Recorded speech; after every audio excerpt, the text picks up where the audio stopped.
مچھلی اور آگ۔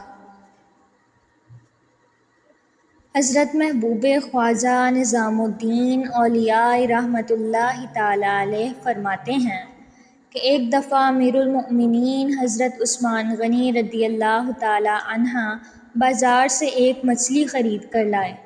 اس کو پکانا چاہا، ساری لکڑیاں خرچ کر دیں، مگر اس مچھلی پر آگ کا ذرا بھی اثر نہ ہوا۔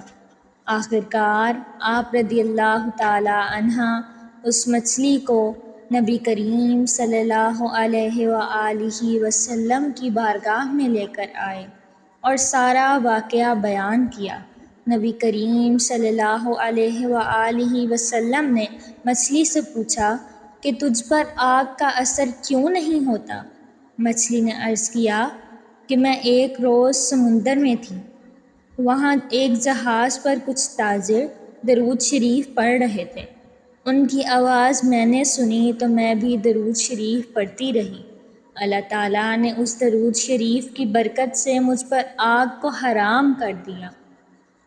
یہ سن کر حضرت محبوب خواجہ رحمۃ اللہ تعالیٰ علیہ رونے لگے اور فرمایا، اے پروردگار عالم، جس نے ایک بار درود شریف پڑھا اس پر آگ حرام ہے، تو جو شخص صبح و شام نبی کریم صلی اللہ علیہ وآلہ وسلم کی بارگاہ میں کثرت سے درود پاک پڑھتا ہے، امید ہے کہ اس پر کوئی بھی آگ اثر نہیں کرے گی۔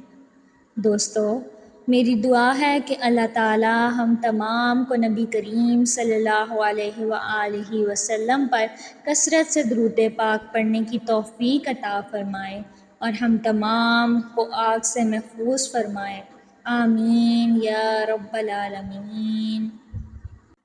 مزید اسی طرح کی ویڈیوز دیکھنے کے لیے میرے چینل اسلامک ٹیچ کو سبسکرائب لازمی کریں۔